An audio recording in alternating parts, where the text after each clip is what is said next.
Olá, gente querida. Bom dia. É bom cumprimentá-los mais uma vez. E estar aqui perto de vocês, para mim é sempre um privilégio, para mim também é sempre uma alegria. Nós estamos avançando no estudo do livro O Grande Conflito e estamos hoje no capítulo de número 38. Você vai perceber que na parte final desse livro existem algumas repetições e eu tentei aqui ser o mais assertivo possível para que a gente consiga avançar, mas sempre compreendendo qual é a mensagem, qual é o objetivo, aonde nós queremos chegar. Abra sua Bíblia, por favor, no capítulo de número 18 do livro do Apocalipse, porque no capítulo 38 do livro Grande Conflito, esse esse esse versículo é apresentado e eu gostaria que vocês me acompanhassem dentro desse versículo, da leitura desse versículo, que é muito importante, tá bom? Apocalipse, capítulo de número 18, diz assim: Depois dessas coisas, versículo número 1, depois dessas coisas, vi descer do céu outro anjo que tinha grande autoridade, e a terra se iluminou com a sua glória. Percebam vocês que em Apocalipse, capítulo número 7, nós vamos encontrar ali os anjos segurando os quatro ventos. Nós vamos ver um anjo que vai vir do Oriente, aquilo ali representa a volta de Jesus. Mas também a gente vai ver no capítulo 14 as três mensagens angélicas. Só que a mensagem que vem no capítulo número 18, ela deve acompanhar o que está sendo apresentado no capítulo de número 14. Então, perceba alguns detalhes e o que representa esse anjo aqui de Apocalipse, capítulo número 18. Depois destas coisas, depois de quê? Depois dessa polarização entre o bem e o mal, entre o povo de Deus e aqueles que perseguem o povo de Deus, diante do decreto dominical, diante da perseguição, ou seja, dentro desse conjunto que está sendo levantado para o tempo do fim, mas ainda não é fechado os últimos acontecimentos, Deus, ele não fica em nenhum momento da história sem testemunho. Esse anjo aqui, representa a mensagem que nós vamos levar às pessoas antes da volta de Jesus Cristo. Perceba algo aqui bem interessante. Diz assim: Depois dessas coisas vi descer do céu outro anjo que tinha grande autoridade e a terra se iluminou com a sua glória. A Bíblia diz que Jesus é luz do mundo, né? Mas também a Bíblia diz que nós somos testemunhas. A Bíblia diz que nós somos enviados. Aqui diz que a terra iluminou-se com a sua glória. E a glória que nós podemos compreender, que o texto aqui também aponta, essa glória, ela não pertence a gente, mas ela vem do Senhor. A Bíblia diz claramente o seguinte, que as pessoas devem nos conhecer por aquilo que nós somos, o testemunho que nós carregamos, e glorificar não a nós mesmos, mas glorificar a Deus, porque o nosso testemunho é consequência daquilo que ele realizou e realiza em nossa vida.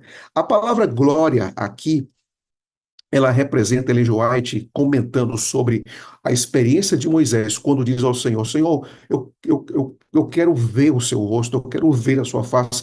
O Senhor diz: eu vou passar minha bondade, ou seja, bondade e glória, e são sinônimos dessa experiência de Moisés. Automaticamente, quando nós aplicamos o texto para a nossa própria experiência, nós vamos afirmar o seguinte: que esse anjo que apresenta a glória do Senhor, ele apresenta a bondade do Senhor, apresenta a graça do Senhor, o amor do Senhor refletida na vida daqueles que caminham com Cristo nos últimos dias. Uma das coisas que me chama muito a atenção é que no livro do Apocalipse a gente vai entender uma coisa bem, bem importante, é que ele é extremamente cristocêntrico. Ele fala de pregação do evangelho, de vidas transformadas, de pessoas que caminham com Cristo. Agora, lembre-se de uma coisa: o que a gente pode entender sobre o Apocalipse, capítulo de número 18? Uma verdade que se sobressai, amigos, é que Deus vai usar a sua vida, o seu caráter, para levar essa mensagem. O conhecimento bíblico e a doutrina não deve apenas fazer parte do nosso intelecto, tem que fazer parte da vida. E tem que estar presente em tudo que somos, em tudo que fazemos e por onde quer que estejamos. Tudo na nossa vida deve refletir o caráter de Deus. E você pode dizer: mas pastor, é tão difícil. Eu sei que é difícil. Eu sei que é difícil porque a nossa natureza vai em direção oposta. Mas são dos vasos fracos dos vasos limitados, de pessoas que talvez não houvesse nenhuma possibilidade de manifestar graça e poder de Deus, é que essas pessoas irão manifestar aquilo que Deus deseja para esses últimos dias. Você pode dizer, mas pastor, eu estou tão longe muitas vezes, mas tão distante tantas vezes. Mas Deus escolheu você. E quando Deus escolhe aqueles que, claro que Deus escolheu a todos, mas quando eu falo que quando nós correspondemos a essa escolha, a gente pode ter certeza de que Deus ele não terá limites da maneira em que ele vai nos usar. Eu queria dizer que tudo que você tem, a sua influência, os seus dons, as suas habilidades, as suas redes sociais, tudo que você tem precisa estar em comum acordo, alinhado à vontade de Deus também ao Evangelho, para que nós tenhamos forças com a vida e com a palavra para pregar esse Evangelho que nós tanto acreditamos. Eu vou aqui compartilhar a tela e começo mais uma vez dizendo para vocês, geralmente eu sempre faço isso, né?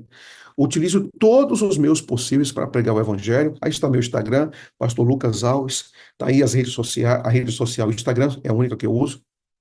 Você sempre vai encontrar aqui uma mensagem de vídeo, vai encontrar também uma mensagem escrita. Está aí tudo para pregar o Evangelho.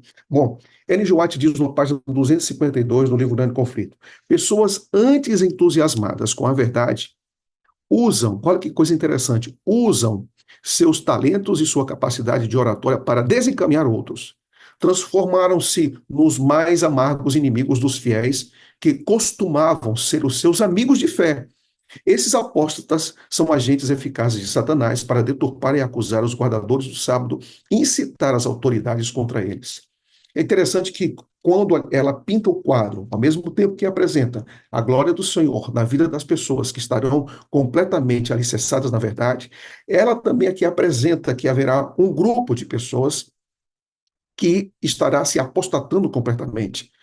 E interessante que nós percebemos uma coisa: é muito, muito difícil você pregar o evangelho para uma pessoa que é capaz, que é inteligente e que resista a esse evangelho, e obviamente a gente sempre vai precisar da ajuda do Espírito Santo. Agora, imagine quando essa pessoa sai das nossas fileiras. Então, nós vamos ter uma situação tão sensível, tão difícil, que pessoas capazes e preparadas do nosso meio irão sair. E quando essas pessoas abandonarem essa fé, e aqui diz que essas pessoas são instrumentos eficazes nas mãos de Satanás, a gente vai ter que saber lidar com essas pessoas, e é interessante que a maneira que nós possamos lidar é sempre com duas colunas, ou seja, com a verdade e com o amor, como diz Paulo no livro de Efésios. Agora, um outro ponto interessante que a autora destaca é que em períodos diferentes da história tem se destacado por alguma verdade especial. Agora, note a continuação desse pensamento. Cada período da história se destaca uma verdade especial. Mas veja o que ela diz: toda verdade nova enfrentou sua oposição. Então, isso quer dizer que nós temos a verdade presente para cada século, para cada época, para cada era, mas naquele contexto em que as pessoas apresentavam essa verdade, elas também tinham oposições. Vamos rever. Estou lembrado de Noé. Noé, a verdade presente, como era? A terra vai ser destruída com um dilúvio. Entre na arca, se arrependam, se entreguem. E automaticamente nós vamos ver aqui uma oposição que durou anos, décadas, décadas. Logo depois nós vamos encontrar João Batista, e ele anuncia que Jesus é o Cordeiro de Deus que tira o pecado do mundo. Automaticamente, as pessoas o perseguem. Nós vamos ver, por exemplo, Herodes, que persegue João Batista, e uma dança extremamente sensual de um dos parentes próximos desse homem. A cabeça de João Batista, ela é arrancada do seu corpo simplesmente porque ele se sentia ameaçado pelo casamento ilícito que ele estava tendo. Sem falar dos fariseus, dos escribas, dos sacerdotes. Quando você vai para a reforma protestante, embora a reforma, claro, não foi completa, mas foi verdade presente para aquela época, a justificação pela fé, a Bíblia somente, a glória de Deus somente, também houve muita resistência ao trabalho de Lutero, e ele disse que se não fosse a presença de Deus, jamais teria prosseguido na reforma.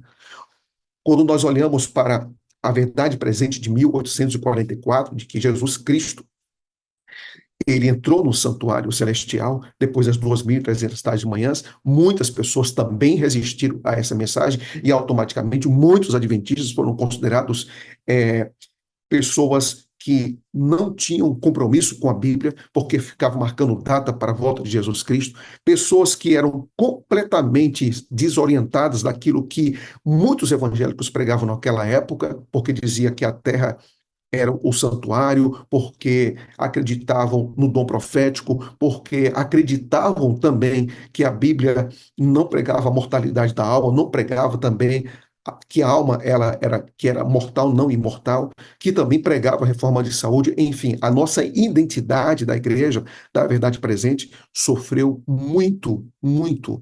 E quando nós olhamos que a defesa da verdade, ela sempre precisa estar alicerçada na própria verdade, que é a palavra de Deus, mas aqueles que pregam a verdade precisam também ter muita resistência. E quando Jesus permanecer como nosso intercessor, olha o que ela fala: no santuário celestial, os governantes e o povo sentirão a influência limitadora do Espírito Santo.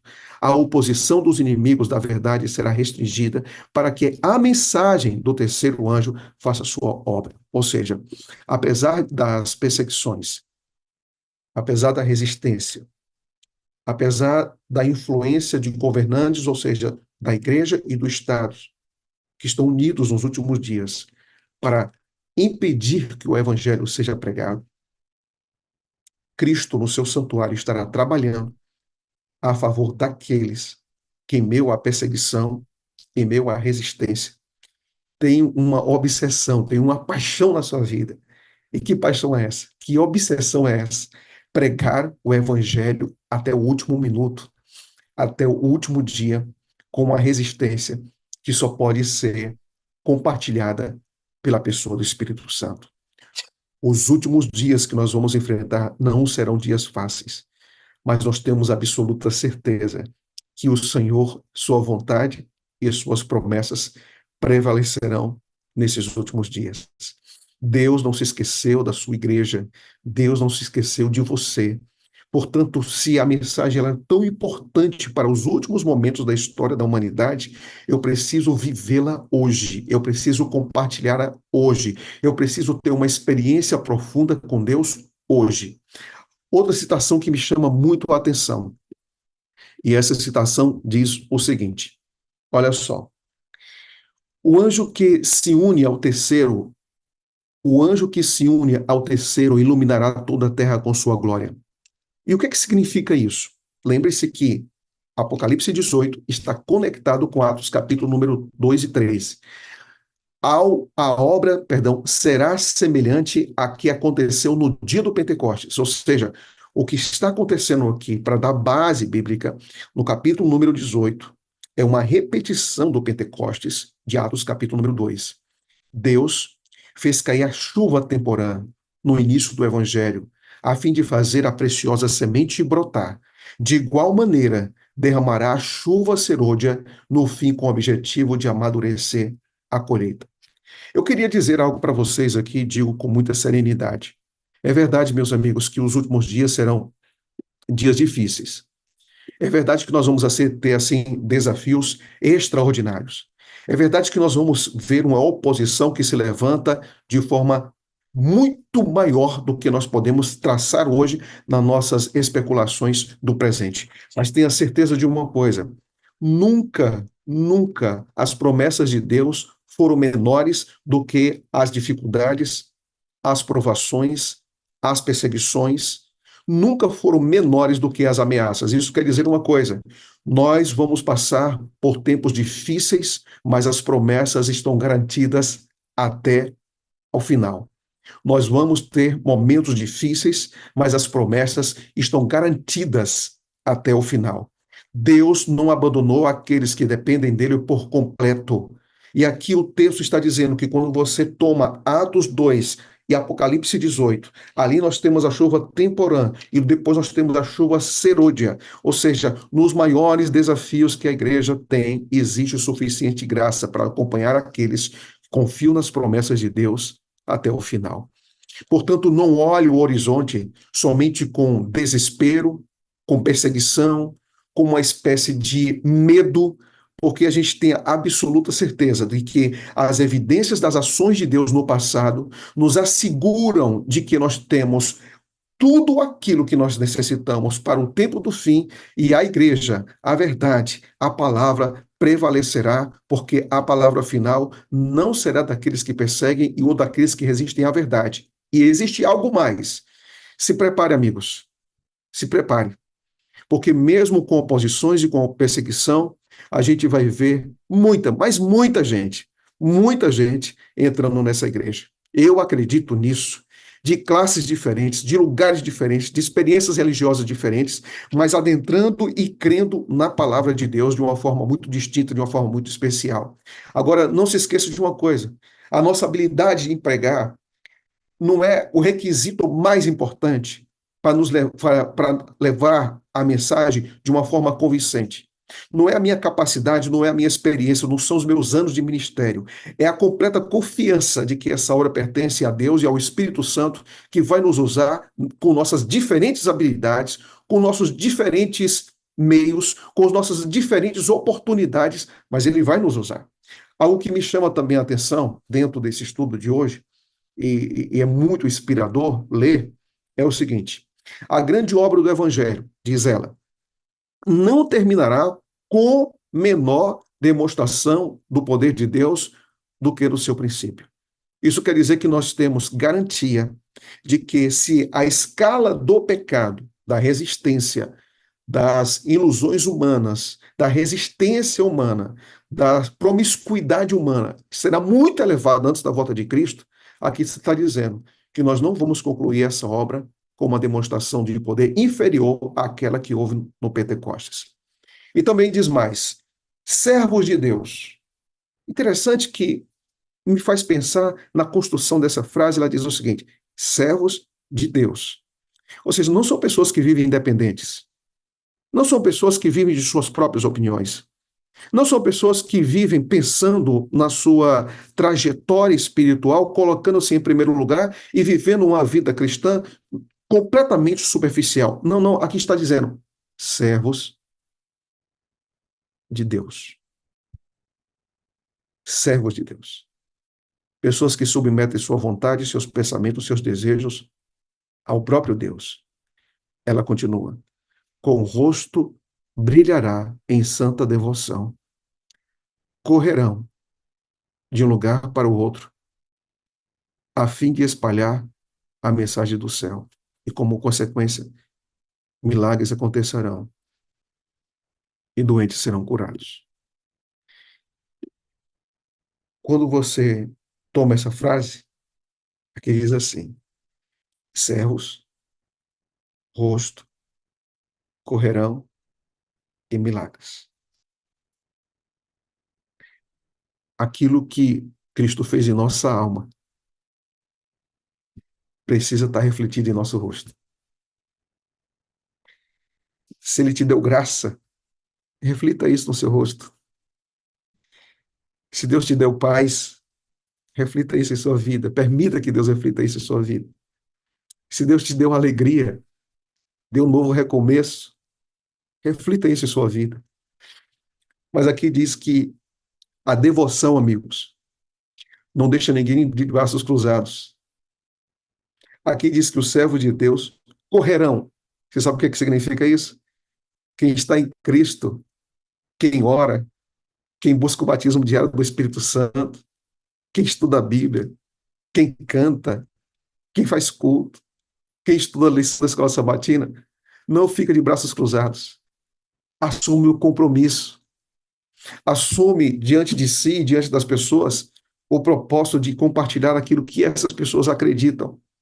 E quando nós temos devoção, colocamos os pés na missão que Deus colocou diante de nós, se prepare porque Deus faz grandes milagres.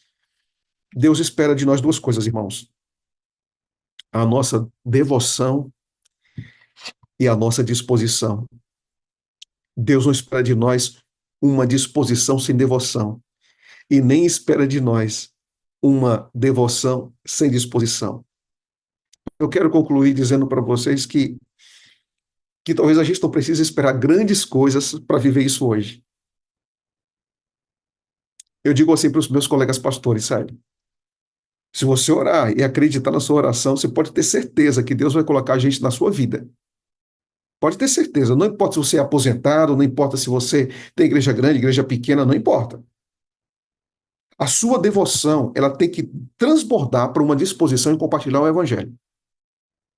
E Deus vai colocar pessoas em sua vida. Deus faz pessoas que estão em devoção encontrar pessoas que precisam escutar. Deus é especialista nisso. Deus é especialista em fazer com que pessoas se encontrem. Eu estou dando estudo bíblico para um casal de advogados aqui em Brasília. Uma experiência rápida. Esse casal entrou na internet para tentar encontrar alguém para estudar a Bíblia. E não encontrou. E aí, então, essa pessoa entrou em contato com alguém nos Estados Unidos, dizendo: Olha, eu queria saber quem é aqui um adventista que possa dar estudo bíblico para mim pessoalmente. Pessoalmente. E ela pediu: Olha, eu queria encontrar um adventista para dar estudo bíblico, porque eu estou interessado, a minha esposa também. E essa pessoa disse: Onde é que você mora? Ah, eu moro aqui próximo de uma região que é o Parkway, em Brasília. E essa pessoa disse assim: Você sabia que perto da sua casa mora o doutor Luigi, que trabalha na divisão? Perto da sua casa. O Luigi começou a estudar a Bíblia, depois me chamou, e todos os domingos a gente está estudando a Bíblia. Já estudamos 3 domingos sobre o sábado, e é muito bonito olhar para os olhos dessas pessoas e ver que Deus, quando você tem devoção, Deus coloca no seu coração disposição, e Ele faz com que você encontre com pessoas para você compartilhar o Evangelho. O Evangelho não é algo para que a gente entesoure no coração apenas, é um tesouro que a gente tem que compartilhar com convicção e com certeza. Queria compartilhar com vocês uns dias muito especiais que Deus me proporcionou, e esses dias me marcaram muito. Há mais ou menos 20 dias atrás, eu estive nesse lugar aí. Aí está o rio. É o rio Mutuca. Lá em cima, está uma igreja. Atrás dessa igreja está um galpão que cabem quase 6.000 pessoas. E onde os irmãos ali da região do rio Mutuca, no Amazonas, fazem a Campal, que no ano que vem vai fazer 40 anos. Esses irmãos estão aí, ó. Eu tirei durante a semana, mas é assim que eles chegam na igreja. Eles sobem porque o rio está muito baixo. Então eu estive nesse lugar, depois eu fui para o Mutuquinha. Aqui está uma família que a gente visitou, e como foi agradável estar ali com o povo, sabe? Sentar ali na casa deles, abrir a Bíblia, como foi agradável, sabe? Peguei uma balsa, 1 hora, um carro, 1 hora e meia, 20 minutos de lancha, e todos os dias visitando, abrindo a Bíblia. Aí você vê esse casal que vai ser batizado agora, na próxima semana, se Deus quiser. E todas as noites, esse é o povo aí, meus irmãos. Todas as noites. Tá vendo aqui essas colunas aqui de ferro? É porque aí vai ser uma igreja. Tá vendo aqui na parte aqui perto do púlpito, aqui embaixo, tipo aqui uma caixinha de madeira? Essa igreja já foi dedicada ao Senhor. E ali no Rio Mutuca, no Mutuquinha, nós já temos a igreja adventista do sétimo dia. Ver essas pessoas alegres, se entregando. Essa senhora que está aqui, em frente ao púlpito, todos os dias vinha com suas 2 filhas. Todos os dias. No final, todos os garotas que foram batizados, era juntamente com seu pai e com sua mãe. Porque Deus não quer fazer uma obra limitada. Olha o que diz o seguinte, ó, última frase. A mensagem terá sucesso não tanto por causa de argumentos, mas pela convicção profunda do Espírito de Deus. A despeito das forças aliadas contra a verdade, um grande número vai se posicionar ao lado do Senhor. Só que isso, amigos, que vai acontecer lá no futuro. a gente precisa ver agora. Aquilo que a gente vai ver em uma escala enorme antes de que Cristo voltar, a gente precisa enxergar agora. Nós temos que ter uma devoção tão concreta e uma disposição tão sólida, e Deus colocando pessoas para cruzar a nossa vida, que a gente olhe para as pessoas transformadas e a gente saiba de uma coisa: é Ele que está fazendo essa obra de uma forma muito mais relevante do que o nosso preparo, do que a nossa experiência de anos de igreja. E aqui eu quero falar para você. O pastor Demóstenes dizia o seguinte: mesmo que você tenha tantos anos de igreja, nunca deixe que as coisas mais simples da sua vida deixe de tocar seu coração. Ou seja, precisa ainda tocar seu coração em sua vida. Mesmo que você pregue o evangelho, faça isso sempre como se fosse a primeira vez. E você pode dizer o seguinte, pastor Lucas, como é que a gente pode manter acesa essa chama do evangelismo, de compartilhar o evangelho, de ter essa convicção o tempo todo? Quando nós estamos em dependência dele, o nosso primeiro amor nunca vai acabar. Não existe, irmãos, um primeiro amor e depois formalismo, superficialidade, indiferença. Não existe isso na Bíblia. O que existe aqui, quando você tem esse primeiro amor, ele só cresce. Porque o melhor da vida cristã não é o que eu tive no passado, não. Não. O melhor da vida cristã é o que eu tive no passado, as boas lembranças. É o que eu tenho hoje e o que eu terei até que ele volte. Porque a vida cristã é um crescente. Há sempre novas descobertas e novas experiências. E quando eu tenho novas descobertas, novas experiências e compartilho com as pessoas, eu vejo um milagre. Que Deus te abençoe nesse dia. E pela graça de Deus, a gente enxergue que Deus ele vai guiar de uma forma poderosa aqueles que dependem dele nos últimos dias. Mas aquilo que eu vou ver no macro, daqui a pouco, eu preciso ver no micro, na minha própria realidade, no meu próprio cotidiano. Que Deus abençoe você, que essa sala querida e especial seja cheia de pessoas que têm devoção e têm disposição.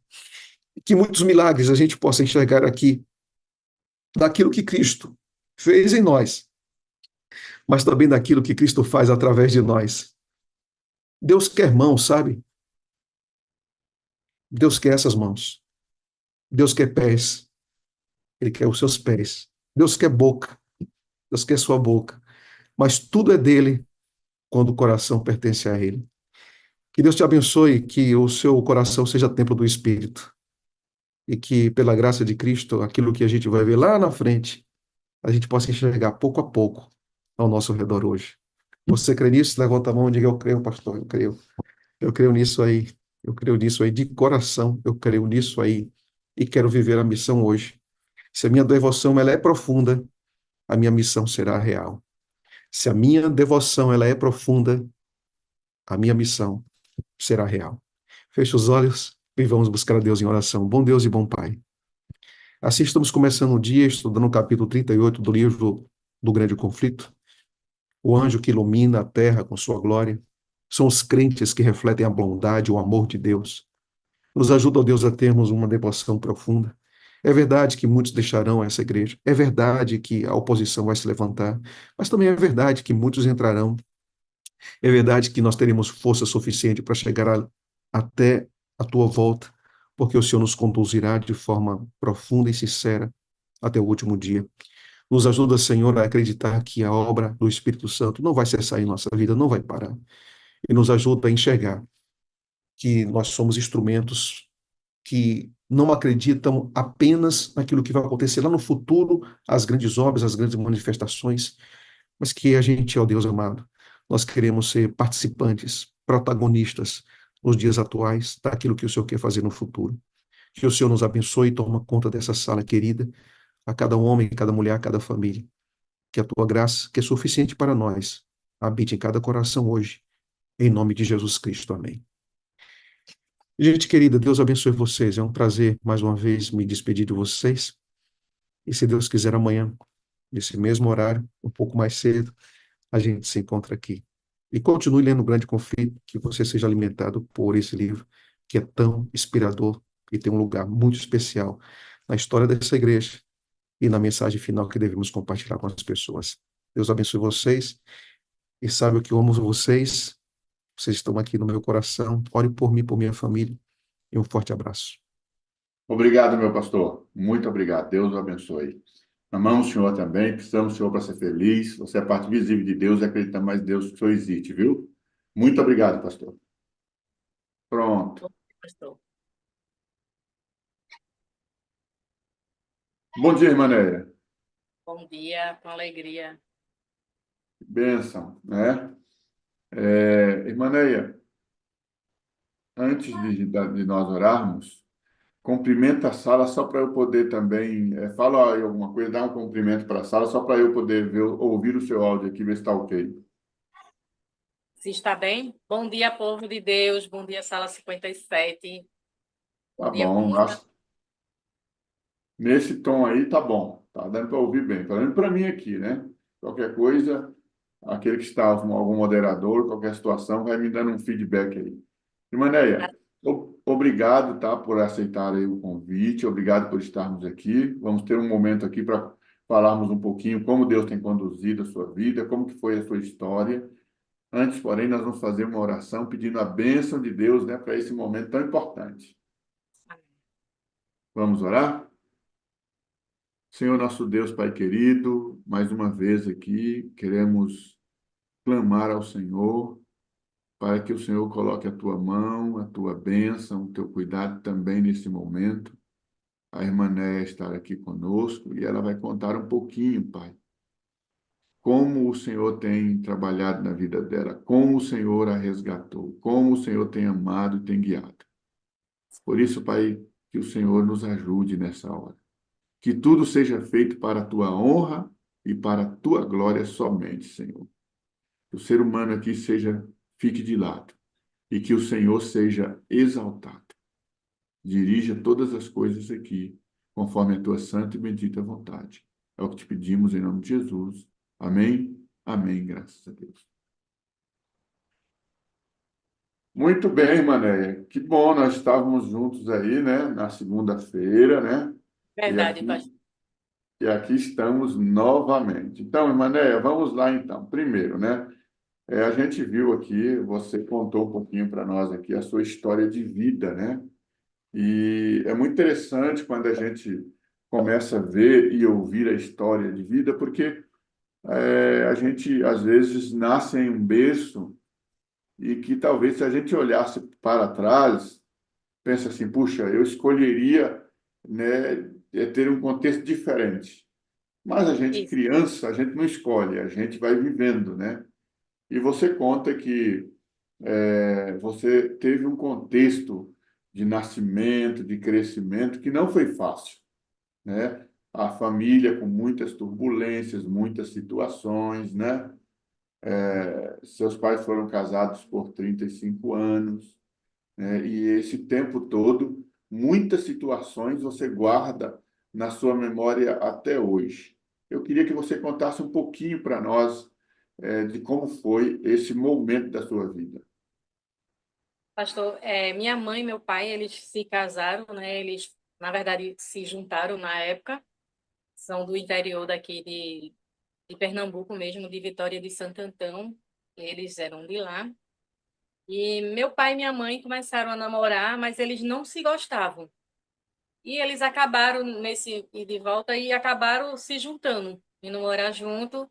Minha mãe teve o meu irmão mais velho, depois do meu irmão mais velho, a minha outra irmã, e depois da minha outra irmã me teve. E quando minha mãe estava grávida de mim, por volta lá dos seus 6 meses e meio, assim, de gravidez, meu tio, que era o irmão da minha mãe, brigaram eles dois e meu tio partiu para dar na minha mãe. Só que minha mãe era uma mulher muito braba. Minha mãe não era mulher de abrir partida para ninguém. E a gente puxou, herdou um pouco isso dela, mas graças a Deus que Deus tem moldado a nossa vida. Então, assim, por minha mãe não partir, minha mãe estava com uma peixeira na mão, uma faca muito grande na mão, que ela estava descascando cana. E ela soltou a cana e disse a meu tio, se você vir, eu lhe mato. E ficou naquela vai, mas não vai. Meu tio ficou com medo da minha mãe e acabou não indo. Mas minha mãe teve muita raiva do meu tio, que acabou me tendo antes do tempo, meu pai levou ela para a maternidade, lá de Vitória, que não tinha tanto recurso. E eu acabei nascendo de 6 meses e meio, quase 7 meses, mas não cheguei a concluir os 7 meses. Prematuro, um parto prematuro. Nasci prematura, é isso mesmo. Então, o que é que acontece? Nesse período, por eu ser muito pequena, não ter o hospital lá, a maternidade, não ter estrutura para mim, então eles deram alta para minha mãe com 2 dias depois e mandaram vir para casa com a esperança que eu não ia sobreviver. E minha mãe chorava muito porque ela queria que sobrevivesse. Minha mãe amava os filhos dela da maneira grosseira dela, mas ela amava. Então, assim, ela chorava muito porque ela não queria que eu morresse. Então, minha mãe era católica, não tão praticante, mas era católica. E minha avó, que é a mãe do meu pai, ela conhecia desse povo do interior, era muito esse negócio de rezadeira. Não sei se o pastor sabe que Uhum. vai ser curandeira, rezadeira. E essa mulher, ela me rezou um bom tempo, durante um bom tempo, 3 vezes ao dia. Ela me rezava pela manhã, de meio-dia e no final da tarde. E ela era a única pessoa que dava esperança à minha mãe, que eu ia sobreviver. Nem meu pai acreditou. Meu pai ainda chegou para minha mãe e disse: Como é que a pessoa passa 9 meses com um ratinho desse na barriga? Que eu nasci pequenininha, eu cabia dentro de uma caixa de sapato. Quando ele viu você pela primeira vez, Neia, Quando ele ali me viu depois pela você primeira vez, nasceu, ele ele disse assim, como é que passa 9 meses para nascer um disse: ratinho desse? Foi, justamente. E minha mãe chorava muito por conta disso. O pessoal dizia: essa filha de Dourinha não vai sobreviver, vai morrer. E minha mãe chorava muito por conta disso. E essa rezadeira era a única pessoa que dizia que eu ia sobreviver. E minha mãe, por ter tanta fé também, do jeito dela, mas ela tinha muita fé, era uma mulher muito de fé, apesar de não conhecer, não conhecia Jesus do jeito certo, ela tinha uma mulher de muita fé. E minha mãe começou a rezar na época, né? Rezar e pedir, fez uma promessa. E meu nome não é Neia, de verdade. Neia é a maneira que as pessoas me chamam, que eu gosto de ser chamada, que desde pequenininha o pessoal me chama de Neia. Aí minha mãe fez uma promessa para Maria de Nazaré, se eu sobrevivesse, ela colocaria esse nome em mim. E hoje está eu aqui, né? Com meus 45 anos. Então, Ô, Neia, assim, antes de você continuar, não esquece aí o link que você já ia direcionar. Você vê que interessante, né?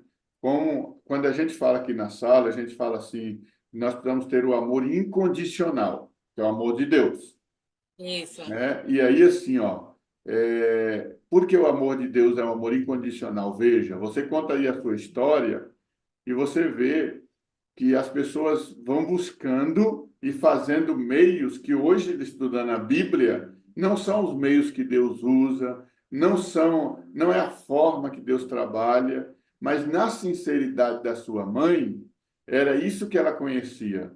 E Deus, no seu amor incondicional, tá? Não, então atendeu, né, os pedidos, as orações, né, dentro daquele contexto dela. Olha como Deus é misericordioso, olha como Deus ele é maravilhoso, né? Então, Minha assim, mãe é você uma mulher fala, de muita fé.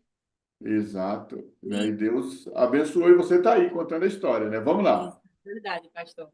E assim, minha mãe, ela é uma mulher de fé e Deus a protegia muito, minha mãe, desde pequena. Minha mãe não tinha. A mãe dela morreu, ela tinha 6 anos de idade, e foi criada pela mão de um, pela mão de outro. E nesse meio, assim, Deus permitiu que ela também, mesmo com tanto sofrimento, mas desse à luz a 5 filhos da maneira dela, né? Meio grossa, que minha mãe era bem brava mesmo. Meu pai era uma mulher muito, era um homem muito. Não era um pai presente. A gente só tinha minha mãe presente, apesar de minha mãe bater muito na gente pelas raivas que meu pai fazia com ela. E qualquer coisa que a gente fazia era motivo de apanhar. Como eu disse, eu sou a do meio, mais 5 irmãos, tinha mais 2 irmãos, meu irmão mais novo, que é encostado a mim, que é a diferença só de 1 ano de idade, eu com meu irmão que morreu, e a minha irmã, que tem a diferença de 6 anos de idade, 5, 6 anos de idade, a mais nova, que é a caçula. Então, assim, minha mãe, ela criou a gente brigava dentro de casa, que ela percebesse que a gente brigava, ela pegava a gente, mandava a gente se abraçar e se beijar. E nesse período, se a gente não fizesse isso, ela metia o cacete na gente, porque ela dizia que não queria ter irmão desunido, porque ela era desunida com o irmão dela, com os irmãos dela e não queria que a gente fosse desse mesmo jeito. Então, por isso é que até hoje, eu com meus 3 irmãos, que não tem mais o outro, com meus 3 irmãos, a gente somos muito unidos entre tempos e barrancos, mas a gente, quando briga, se pede desculpa, se abraça, se beija. A gente segue os princípios da minha mãe. Ô, Neia, se eu perguntar um negócio a você. Você conta assim que, a forma que você colocou aqui, ficou muito visível, né? O contexto da sua família, né? Dado aí a situação do casamento, que a sua mãe foi morar junto com seu pai, você colocou ali que não havia aquela coisa normal, né? O amor, aquela coisa toda, por questões ali particulares deles, eles foram morar juntos. E a sua mãe sofreu, né, dentro desse contexto de relacionamento, criou os filhos da forma que ela sabia. O instrumento de correção era bater, porque foi assim que o contexto, ela vivia assim, e ela sofreu também nesse relacionamento. E Isso, a sua mãe, ela não é mais viva, né? Ela, dentro desse contexto de vida, ela veio a falecer, né? isso. Minha mãe veio a falecer, eu estava grávida do meu menino, faz 19 anos que minha mãe faleceu. Já faz 19 anos já. Já faz 19 anos. E, E e, e, nesse... dentro, e dentro, perdão, você ia falar alguma coisinha? Não, pode falar. E Pode dentro falar, pastor. dessa, a gente começa a ver toda essa base familiar, o que que a gente pensa assim, puxa vida, tem tudo para a família, né? Cada filho ir para um lado e parece que assim, até confiar em Deus que é difícil para alguns, porque o mesmo sol que amolece a cera endurece o barro, né? Então, alguns é consternado com algumas situações, outro não, outro é petrificado. Como foi que se deu essa questão de você vir para a igreja, você se converter, né, entregar a vida a Jesus diante de um histórico desse? Então, pastor, como eu disse, dentro do relacionamento dos meus pais não tinha amor. Pelo contrário, tinha muita briga. E quer dizer, até um tempo desse, eu nunca escutei meu pai dizer que amava a gente. Sempre quem dizia era minha mãe. Eu nunca senti amor do meu pai. Amor, porque meu pai nunca foi um pai presente, mesmo morando na mesma casa, mas ele não era presente para a gente. Quem era tudo era minha mãe que resolvia. Então, assim, a gente sentia muito essa falta disso. E por a gente não ter a presença, assim, do meu pai, tinha dentro de casa, mas não tinha. E a gente procurava em outros cantos. E teve um evangelismo quando a gente morou. A gente tinha se mudado do bairro que morava, que era de Cavaleiro, e veio para aqui, para o Ibura, que é onde a gente mora hoje. E nesse bairro, aqui no Ibura, o pastor Marcos Paixão, ele e a sua esposa, Maeli Paixão, fizeram um evangelismo, até na época da Semana Santa. Foi um evangelismo que ele fez, e nesse evangelismo se batizaram mais ou menos 20 pessoas. E entre essas 20 pessoas estava eu, meu irmão mais velho e meu irmão mais novo. Porque na época ainda tinha aqueles filmes que botavam o projetor, tudinho. E a esposa do pastor, ela era uma pessoa muito carismática com os juvenis, com as crianças. Então, assim, ela era uma pessoa que cativava a gente. E por ela fazer esse evangelismo, cativar a gente com o pastor Marcos Paixão, a gente se decidiu batizar. Eu, meu irmão mais velho e meu irmão mais novo. Na época, eu tinha 9 anos de idade. Tinha 9 anos de idade. Minha mãe não queria, teve uma pequena rejeição, mas depois Maeli falou com ela, o pastor falou, explicou. E minha mãe aceitou que a gente se batizasse. E a gente se batizar, nos batizamos, passamos um bom tempo dentro da igreja. Primeiro saiu meu irmão mais velho da igreja. E eu lembro que eu estava na igreja, muitas vezes eu estava na salinha e eu chorava muito. Porque eu via as outras crianças com a mãe, com o pai, e lá só estava só eu e meus 2 irmãos. E eu queria que a minha mãe tivesse presente. E minha mãe nunca, dificilmente ela estava presente na igreja. Eu queria que ela aceitasse o evangelho. Minha mãe, na época, ela bebia e fumava. A bebida não era tanto o problema, era mais o cigarro, porque ela fumava desde pequena e ficava bem difícil dela deixar. E minha mãe começou a ter estudo bíblico. Minha mãe não sabia ler. Minha mãe não teve instrução de escolaridade. Minha mãe não sabia ler. Mas mesmo assim, ela estudou a Bíblia com o pastor Marcos Paixão.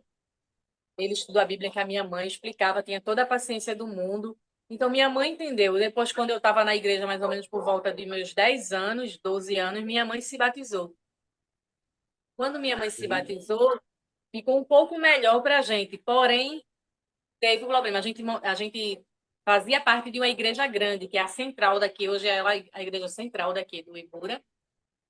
A gente fazia parte da igreja grande e por a gente ser muito pobre, ser muito humilde, e as outras pessoas eram mais assim, tinham uma condições melhor do que a da gente. Então a gente era o rescanteado, né? A gente sempre foi escanteado pelas pessoas, não tinha amizade com os mais novos da nossa idade, só as pessoas mais velhas que acolhiam a gente. Mas a gente não queria só as pessoas velhas, a gente queria as pessoas mais novas também. E quando eu completei 13 anos, meus dois irmãos já tinham saído, eu também saí da igreja. Então, passei muito tempo fora da igreja, minha mãe na igreja orando. Minha mãe, como eu disse, o senhor, ela era uma mulher de muita fé. Nesse período, minha mãe deixou de fumar, tinha deixado de beber, e ela orava por a gente voltar para a igreja. E eu também tive que trabalhar muito cedo, porque assim, meu pai trabalhava, mas não supria o que a gente precisava. Então, assim, com meus 13 anos de idade, eu tive que tomar conta de um bebê. E nesse período, quando a gente começa a ganhar dinheiro, Então, assim, a gente foi uma chama muito grande, as amizades que a gente tinha.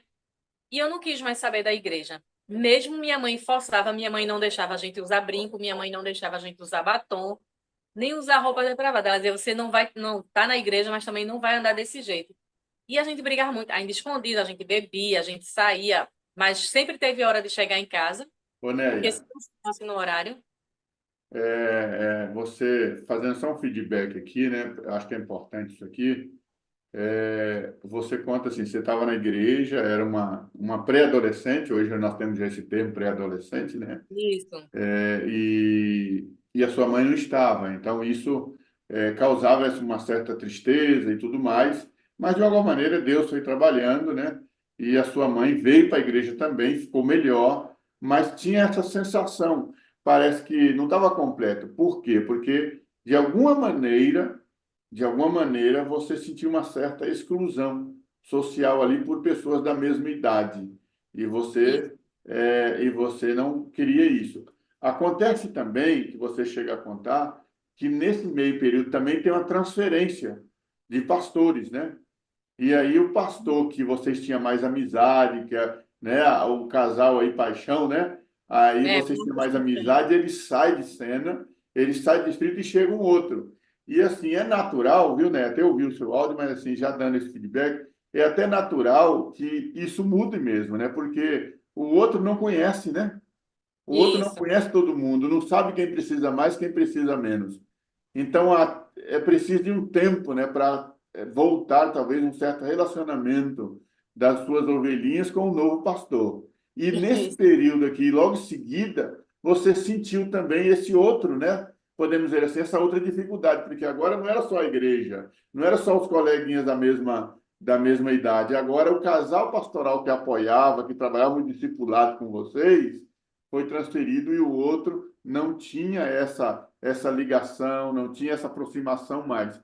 E isso também contribuiu, né, para que você também desanimasse mais ainda, né? E aí você sai da igreja e vai acontecendo toda essa situação que você colocou aí e parece que vai se afastando cada vez mais, né? isso. E também, assim, como Maeli, ela era uma pessoa muito acolhedora, então a gente, na época, não sei se o pastor lembra, que a gente fazia recolta. Uhum. A gente fazia muito isso com ela. Então, assim, a gente andava muito, a gente fazia evangelismo, a gente levava panfleto. E quando ela saiu, a gente sentiu falta disso, porque ela que fazia tudo isso com os juvenis da igreja, com os adolescentes, os pré-adolescentes, ela que fazia tudo isso. E quando ela saiu, foi aquele baque muito grande. Já quando Ficou tem tanta vazio, gente, né? senhor? Ficou um vazio, né? Isso, pastor. Então, já não tinha mais aquela mesma coisa, então foi ficando chato. Nisso, minha irmã mais velha do que eu também se batizou e a minha irmã mais nova, a caçula, também se batizou. Mas nesse período eu peguei e saí fora da igreja. Aí foi quando a gente começou a conhecer outras coisas lá fora. E nesse período foi um período muito difícil, assim, para minha mãe, porque ela queria ter todos os filhos dela dentro da igreja.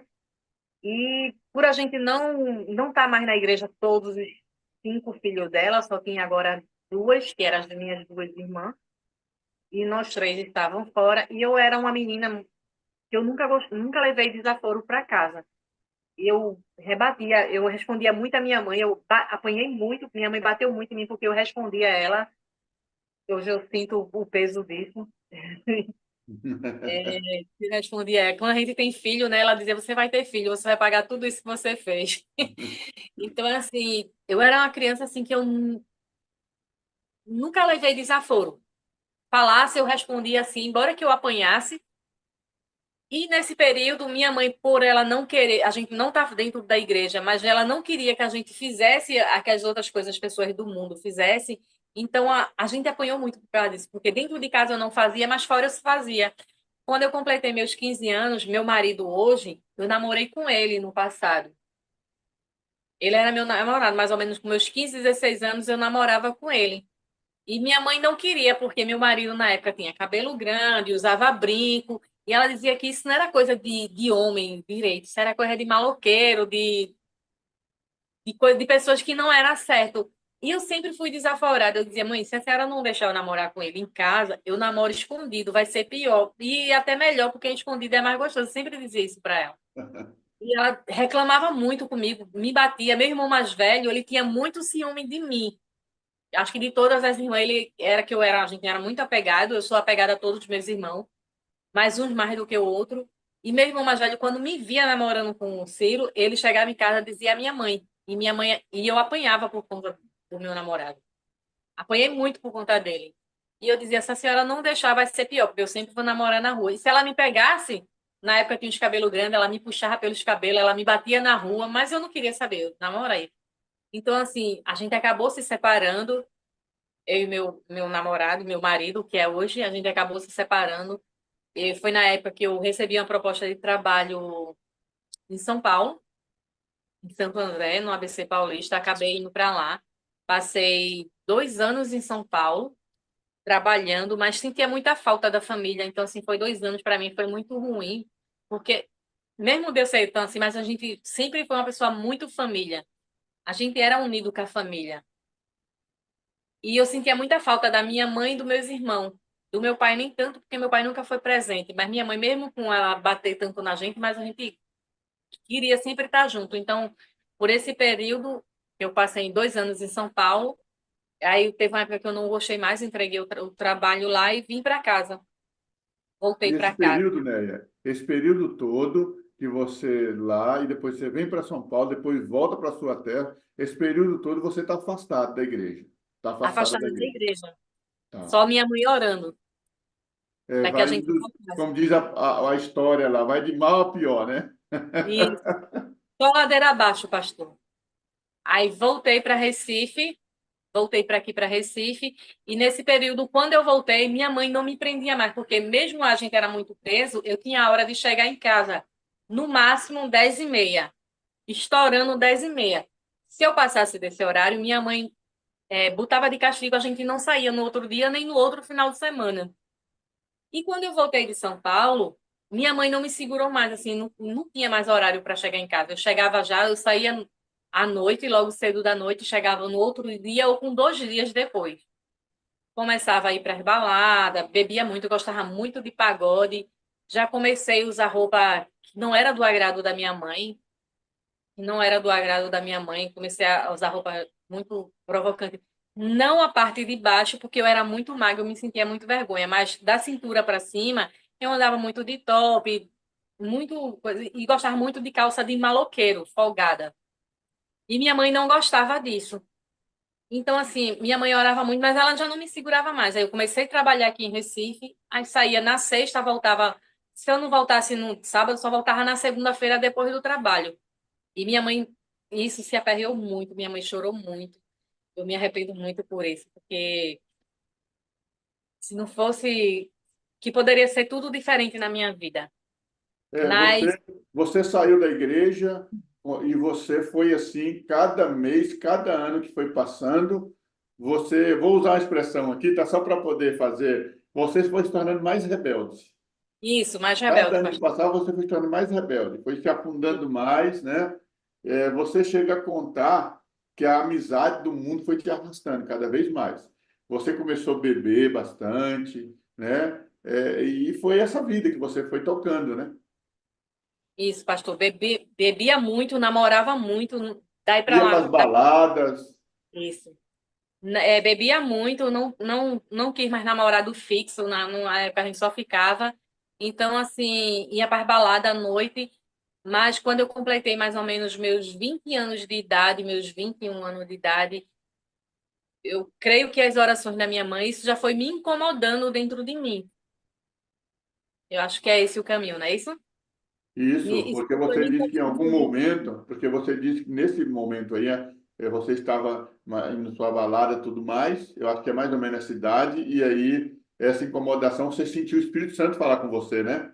Isso. Como que foi isso assim que você sentiu o Espírito Santo falar com você? Você começou a perceber que aquilo que você estava fazendo não estava certo?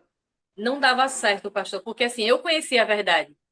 Mesmo um pouco período que eu passei na igreja, mas eu conhecia tudo.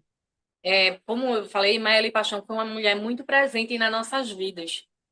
E ela nos ensinou tudo sobre o sábado, sobre o amor de Deus. Ela falava sobre o Espírito Santo, ela e o pastor Marcos Paixão. Então, assim, teve uma vez que eu estava na balada, eu estava num show de pagode nessa época até, e eu senti aquele blandar no meu coração, que ali não era meu lugar, que aquilo ali não era mais para mim. Então, aquilo ali, eu, na hora, assim, eu estava dançando, eu parei.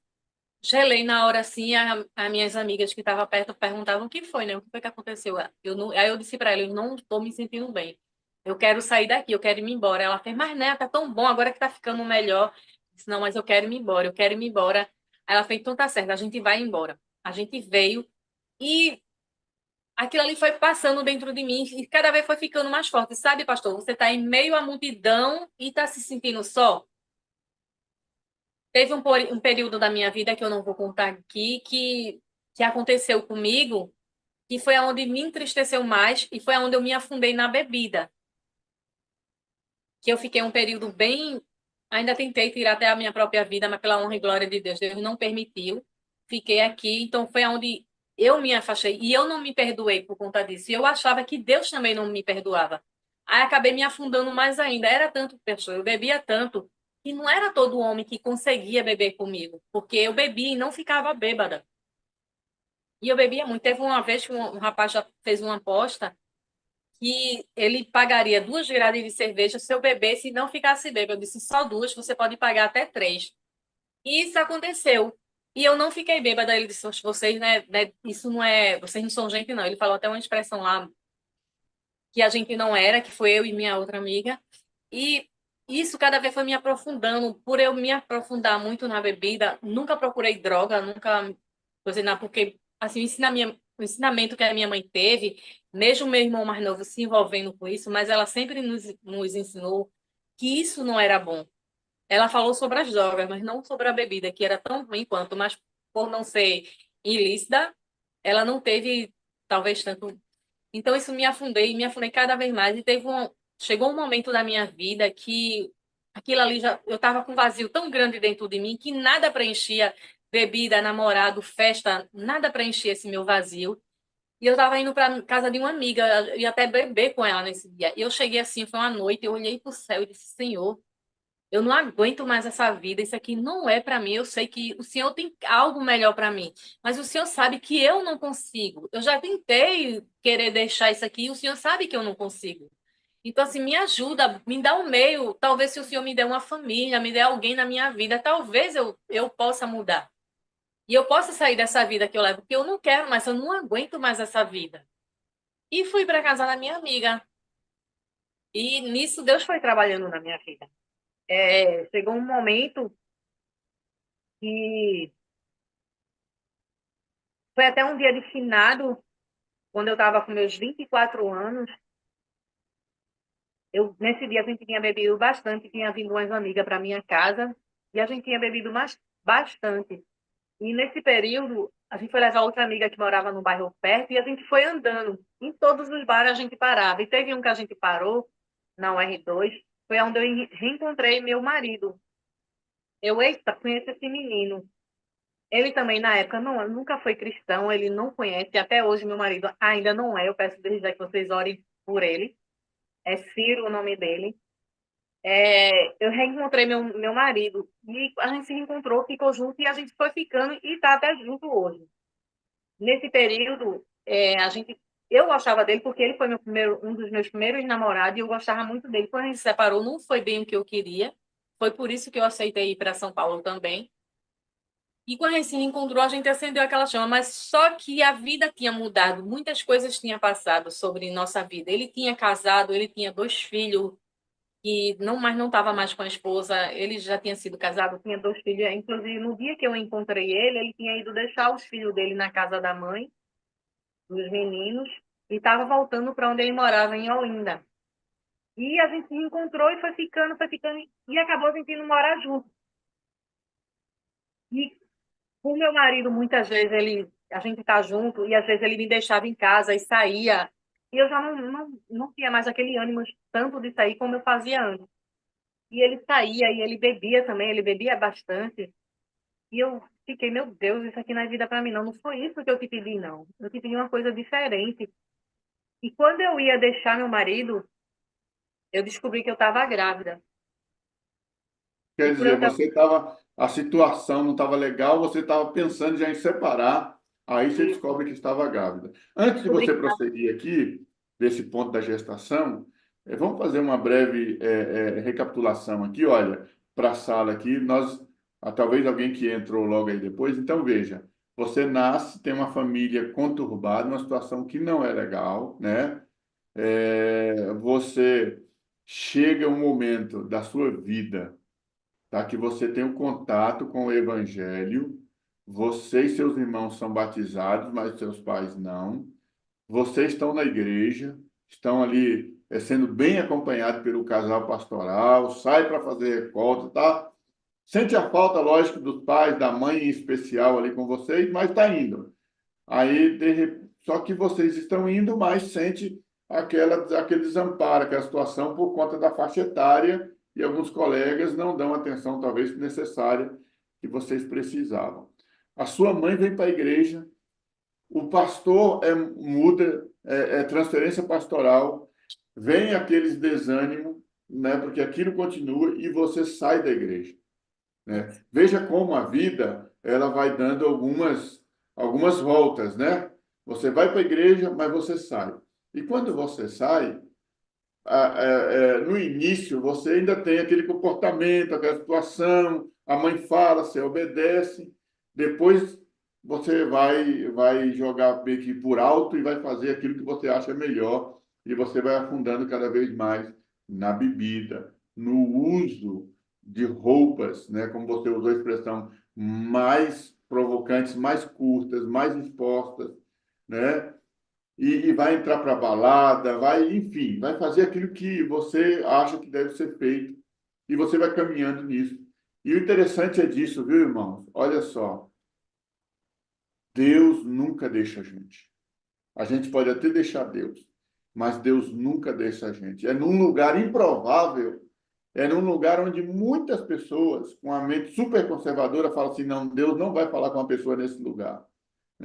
É num lugar improvável, em uma balada, que a Neia, então, ela tem uma impressão muito forte do Espírito Santo na vida dela.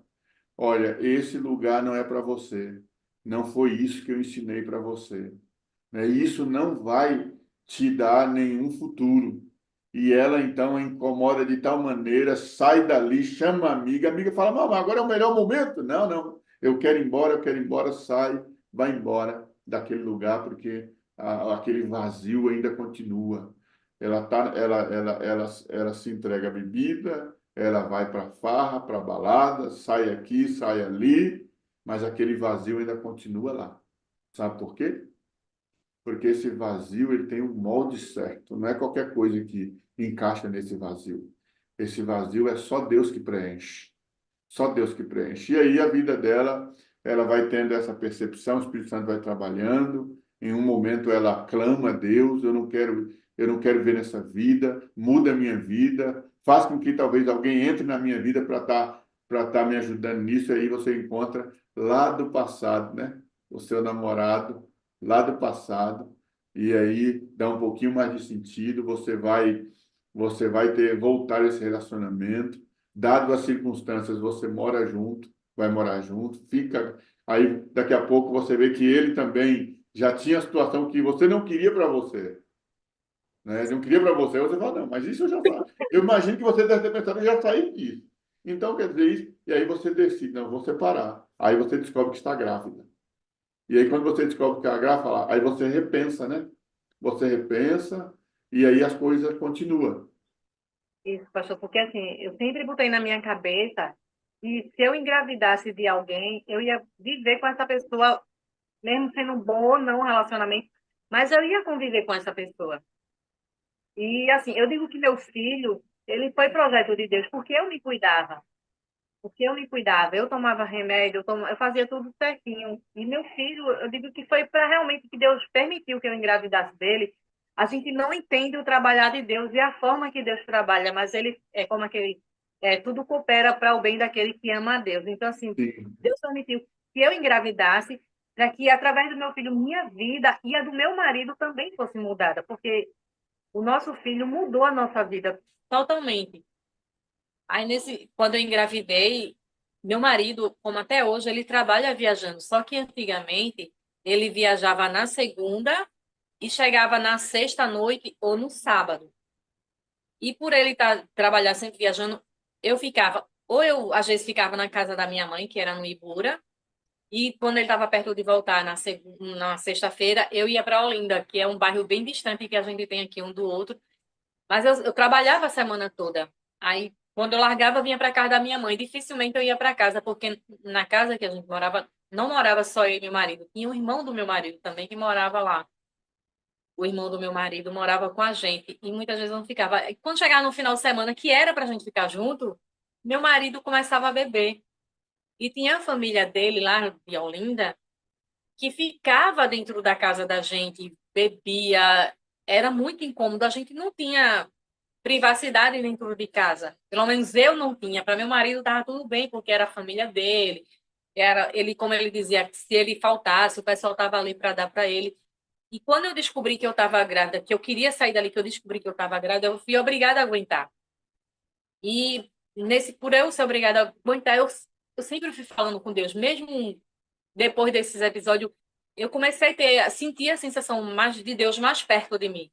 E eu comecei a dizer, Senhor, não era isso que eu queria, não era isso que eu quis para a minha vida. Porque o Senhor foi me dar isso. Então, me dá sabedoria para eu poder lidar com essa situação. E eu propus para o meu marido, porque sempre meu marido era quem pagava tudo para a família dele, bebida, comida, era ele que pagava tudo. E eu propus para o meu marido. Aí eu sempre reclamava, ele dizia, não reclame não, que é minha família, você já me conheceu assim, quando você estava comigo já era assim. Eu dizia, mas vamos fazer o seguinte, porque só tu que paga tudo, por que teus primos não fazem as mesmas coisas? Ele fez, mas se eu não tiver, eles vai pagar. Eu disse, então vamos fazer o seguinte, ali não foi eu, pastor, ali eu tenho certeza que foi Deus. Vamos fazer o seguinte, eu só lhe peço 2 finais de semana. Seu primo vem para aqui para casa, você não compra nem uma latinha de cana. Se seu primo comprar, eu me calo, eu aceito tudo caladinha e faço comida, faço tudo sem reclamar. Ele fez, tá certo. Ele aceitou o desafio. Ele fez, tá certo. Eu vou fazer isso que você está pedindo. Eu disse, tá bom. Pastor não precisou de 2 finais de semana.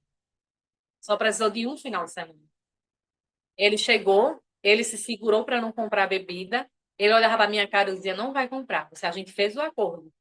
E ele se segurou e os primos dele não comprou nada, pastor. Os primos dele chegavam na sexta, só ia para casa na segunda. Nesse final de semana, os primos dele chegaram na sexta. Quando foi no sábado de noite, que viram que não tinha nada, foi cada um para o seu canto. Foram beber para lá, para onde ele estava. E eu olhei para meu marido e disse, cadê teus primos? Que tu dissesse que eles te bancavam quando tu não tivesse. Ele baixou a cabeça e fez, realmente, você está certo. E quando eu estava no meu período de gravidez, com 6, ainda teve isso. Meu marido, quando eu estava grávida, ele fez assim para minha mãe. Ele fez assim, ele chegou para mim e disse: Olha, é melhor tu ir para a casa da tua mãe, ficar na casa da tua mãe, porque eu não vou ter tempo de cuidar de tu, porque eu trabalho viajando. Como eu disse assim, eu era muito desaforada. Eu olhei para ele e disse: Quem fez o filho em mim não foi minha mãe, só que eu disse com outras palavras. Então, quem tem que ter a responsabilidade é você, não é minha mãe, porque não é minha mãe, o filho não é dela nem do meu pai. Então, quem tem que ter o compromisso é você, eu e você. E tá, independente se você tenha tempo de cuidar de mim, é aqui que eu tenho que ficar. E fiquei, porque eu sabia, se eu fosse para casa da minha mãe, talvez a gente não voltasse mais. Aí eu fiquei, ele fez tá certo.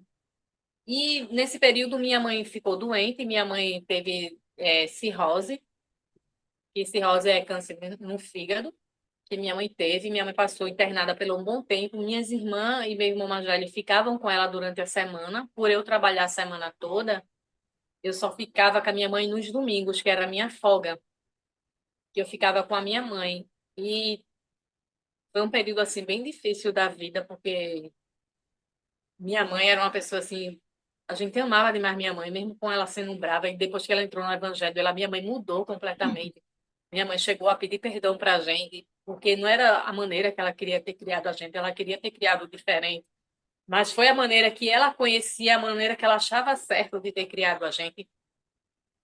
Então, assim, foi bem complicado quando minha mãe ficou doente, porque, assim, minha mãe era um porto seguro para a família, era a base da gente.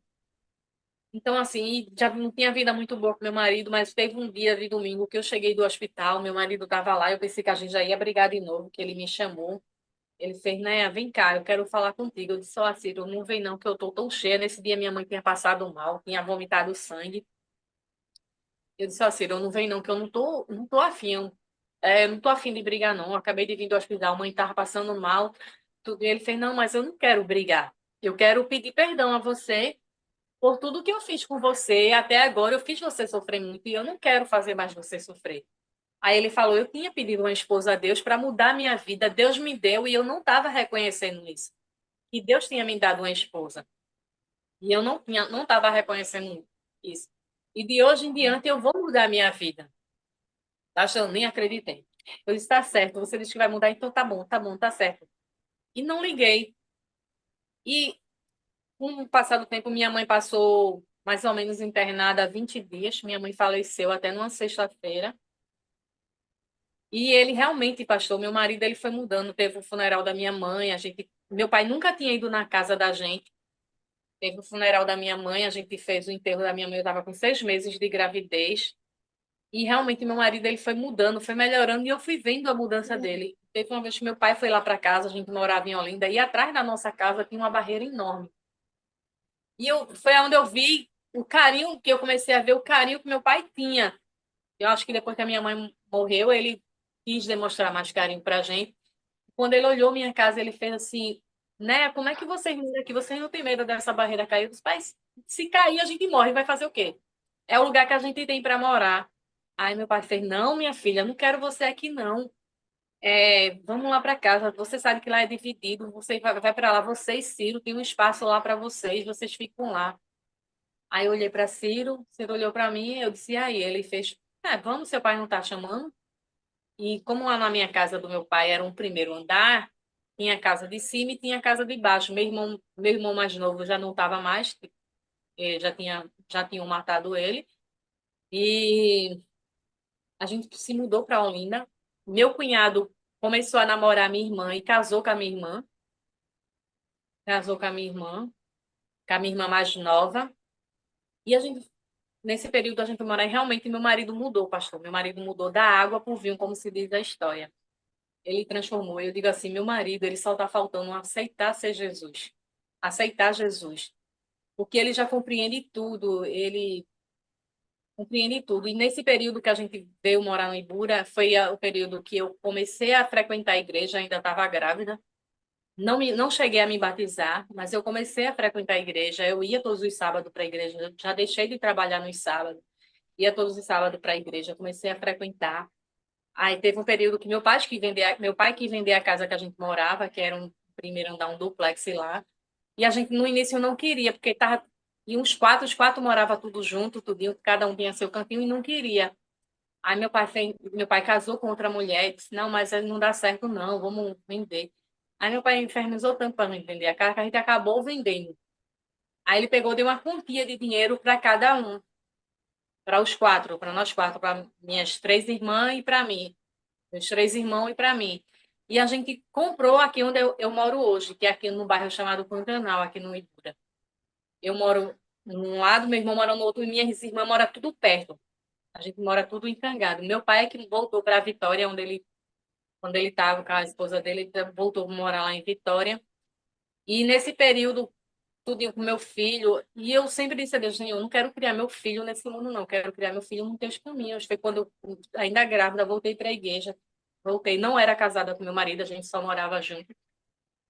Aí comecei a frequentar a igreja, comecei a receber estudo bíblico novamente, ainda fiquei por mais 4 anos, depois que meu menino nasceu, quando meu menino fez 4 anos, meu marido trabalhou na Souza Cruz, que é uma empresa de cigarro, eu acho que o pastor conhece. Meu marido trabalhou lá, foi um período assim, acho que foi o único período que meu marido trabalhou que não viajou, que ele era motorista lá da Souza Cruz.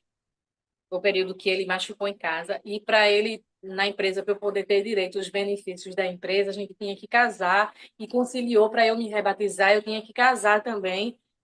Juntou tudo. E a gente acabou casando. Faz 14 anos que a gente casou e faz 14 anos que eu voltei para a igreja, que eu me rebatizei também. Não estou escutando, pastor. 14 anos que faz, então, que você foi rebatizada, né? Isso, eu É me rebatizei. interessante, né? Toda essa trajetória que você trouxe, toda essa trajetória que você teve, porque isso hoje te dá um pouco mais de vivência também, né? Hoje Isso, você consegue aconselhar pessoas, né, que estão indo para o mesmo caminho, muito embora a gente não precisa passar, né, por esses caminhos para poder aconselhar as pessoas. Mas isso. já que você passou, né, hoje quando você vê as pessoas indo, hoje você consegue falar com mais convicção.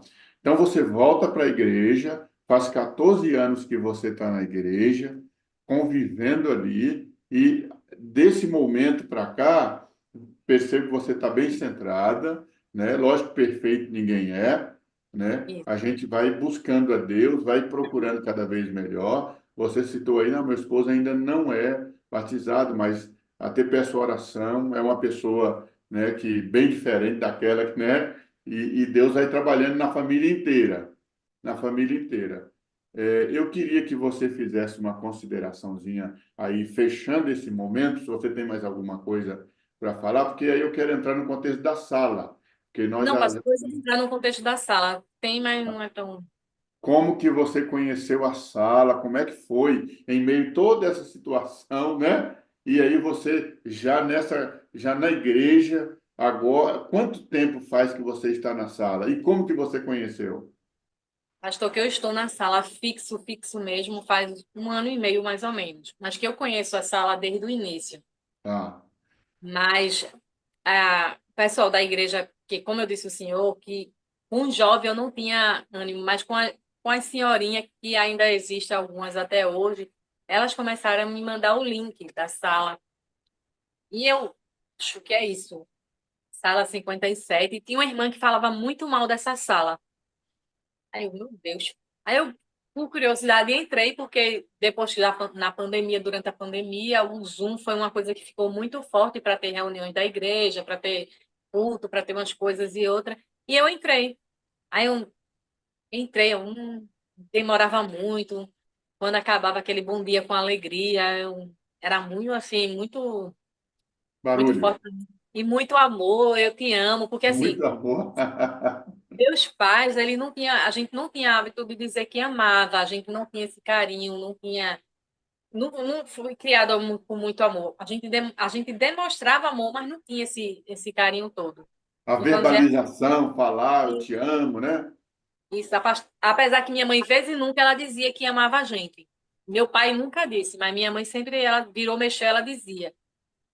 Então, o que é que acontece? Eu disse, isso aí eu não sei não. Aí fiquei sem assistir, às vezes entrava no Isso soou muito estranho para você, né? isso, pastor. Aí quando teve uma vez que não recebia mais o link, e eu estava no YouTube, eu sempre me acordei cedo, desde sempre eu me acordei cedo, porque eu trabalhava muito cedo, para me acordar cedo nunca foi problema. É... Aí eu sempre procurava, teve até uma época que teve, meu Deus, um programa da igreja que era todo dia às 5 da manhã e ele acabou. Eu esqueci agora o nome do programa. Era às 5 da manhã e acabou. Foi só um período, acabou. Eu disse, meu Deus, eu queria ficar assistindo alguma coisa, porque é uma coisa boa, a gente vai se habilitando, não tem nada para fazer. Aí o que é que acontece? Pastor? Pode falar, estou ouvindo. É que teve alguém que tossiu aí, o microfone deu aí uma Aí interferência. eu Mas peguei, pode quando falar. eu vi lá a sala 57, eu disse, vou entrar de novo aqui para ver se melhorou alguma coisa. Aí realmente aí tava, eu comecei a assistir, aí ficou, eu disse, meu Deus, eu não sei não. Mas eu disse, não, vou ficar assistindo, pelo menos é bom. Aí eu gostei da pregação, eu gostei de que tinha o momento da lição, aí gostei da pregação, o pastor que pregou, eu não lembro, mas foi uma pregação muito boa. Eu disse, poxa, que antigamente não era, primeiro era a oração, não era a pregação, era o que a gente faz, A a oração oração intercessória intercessora. antes, Yara. A oração intercessora. Aí eu disse, vamos lá. E depois veio a pregação, que foi muito boa, e depois veio um testemunho da irmã, que também foi muito bom. Eu disse, não, vou assistir. Aí quando dava o bom dia com alegria, quando terminava, que começava, eu desligava. Aí Tá sempre quando certo. dava o bom dia com alegria, eu desligava. Mas vou deixar até o final. Aí fiquei, isso foi mudando a minha vida, pastor. Foi mudando, me fez trabalhar mais pela igreja. O que me firmou também dentro da igreja, eu esqueci de falar com o pastor, foi trabalhar em clube de desbravador. Isso Desbravadores. foi da igreja. E foi muito bom, assim. Eu já estou no clube de desbravador faz 11 anos. 11 anos que eu estou no clube. Já fui diretora, passei a ser conselheira, fui diretora associada. Hoje eu sou diretora novamente. E, assim, foi uma coisa que muito boa, porque eu gosto de trabalhar com jovem e criança. Para mim é o que... E sou professora de adolescente na igreja. É uma coisa, assim, que eu gosto de trabalhar é com essas pessoas. E a entrada na sala potencializou isso. O que você já Me fez gostava de firmar fazer, isso. isso potencializou.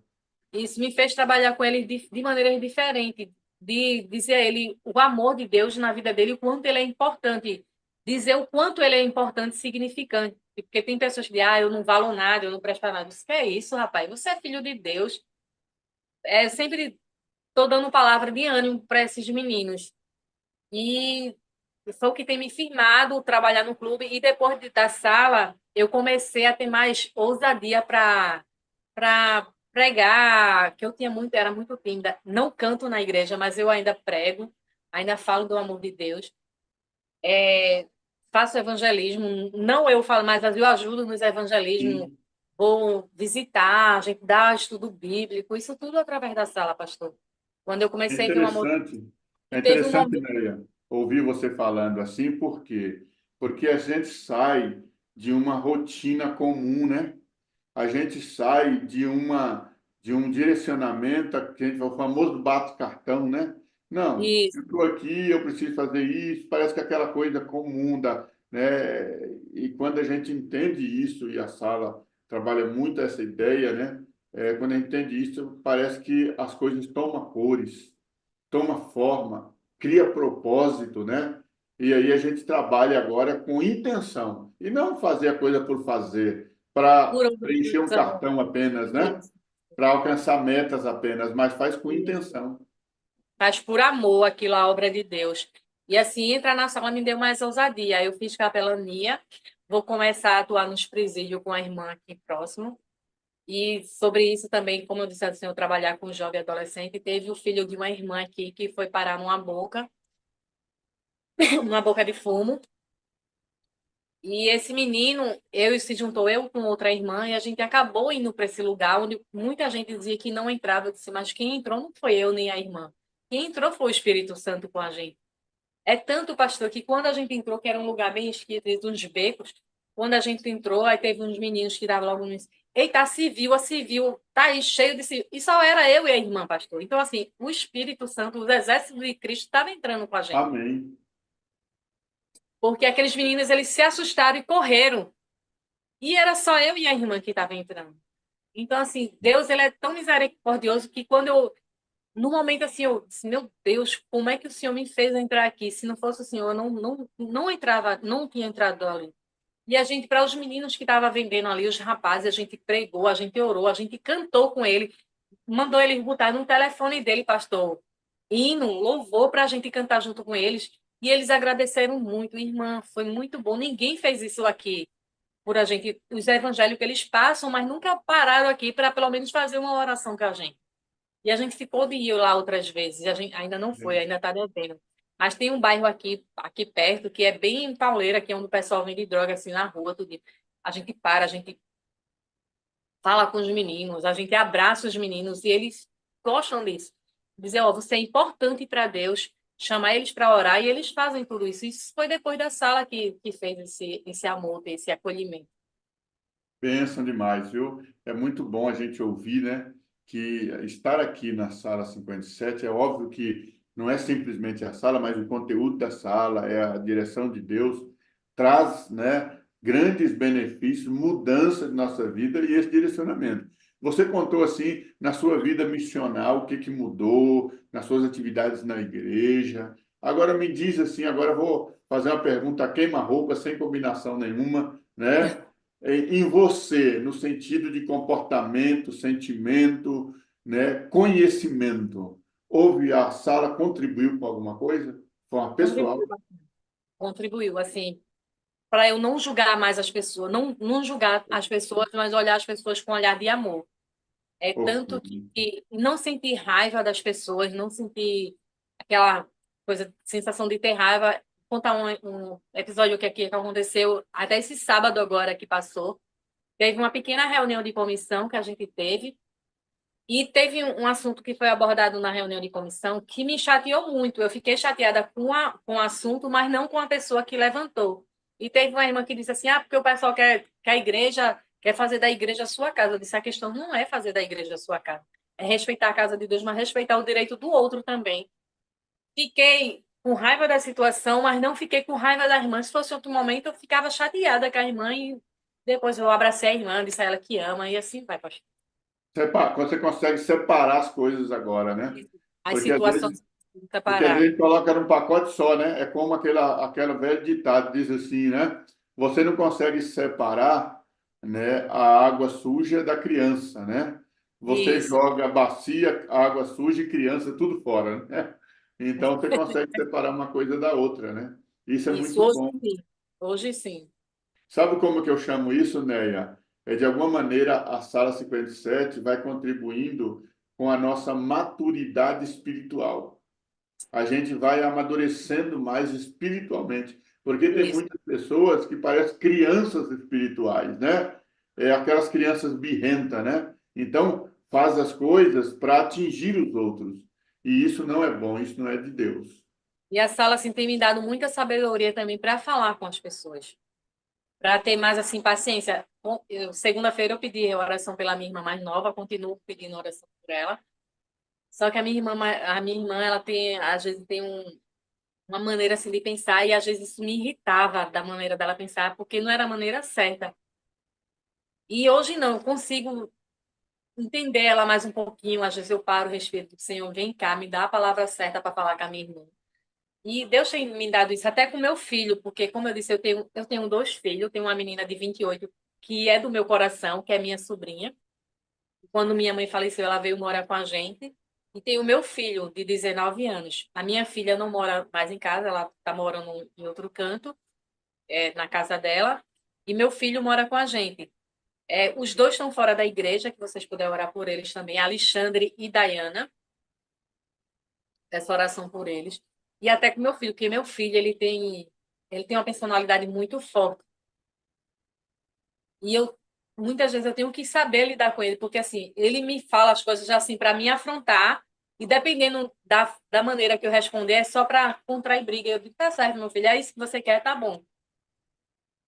E tem me moldado até a maneira de ser, pastor.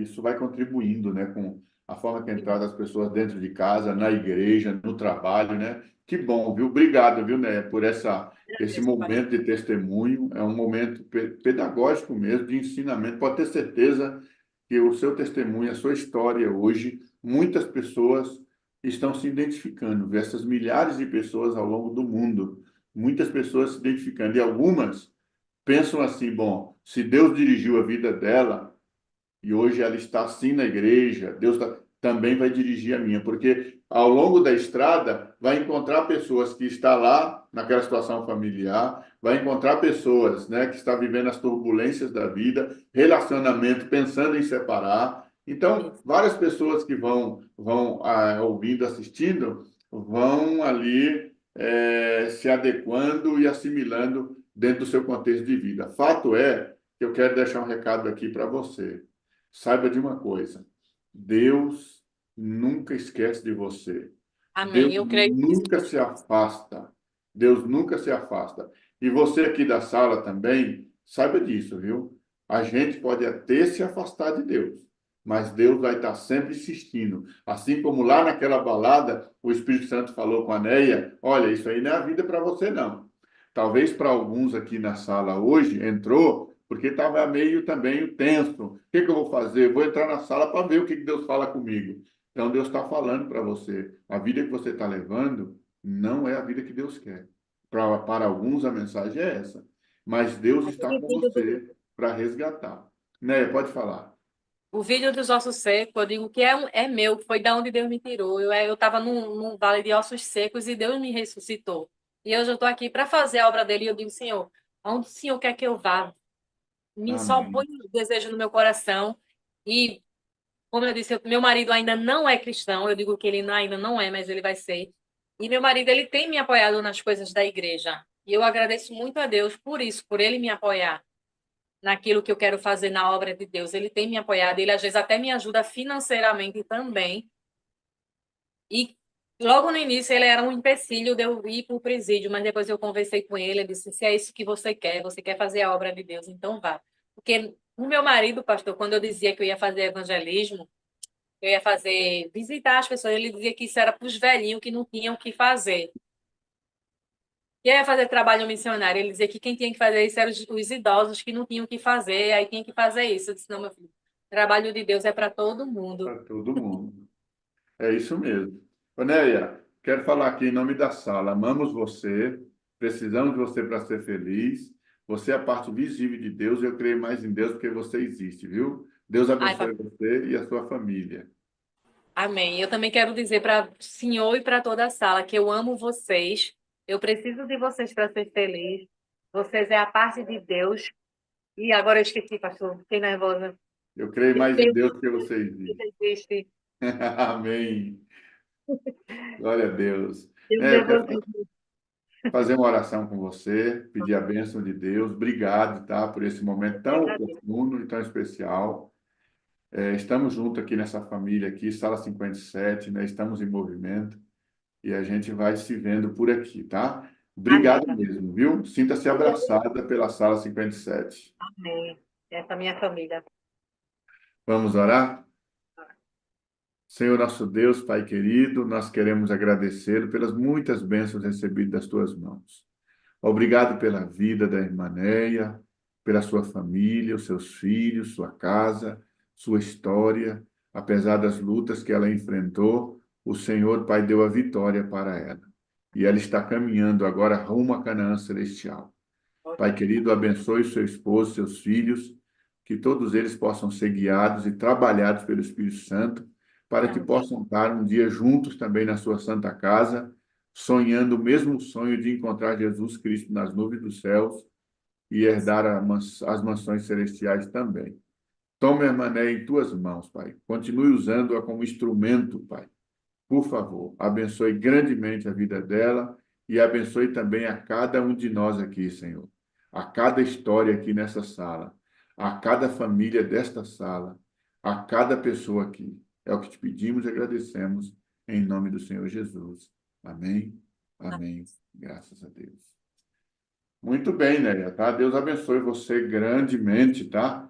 E eu queria aqui que a gente pudesse, de alguma maneira, abrir o microfone do pessoal, né? Para a gente poder dar um bom dia com alegria para a Neia, né? Bom dia, né? Bom dia, Bom meu dia com povo. alegria. Bom dia, bom dia, bom dia. Bom dia, bom dia, bom dia, bom dia, bom História dia. maravilhosa. Meu Bom dia, amor. Bom com alegria, dia. Néia. Bom dia.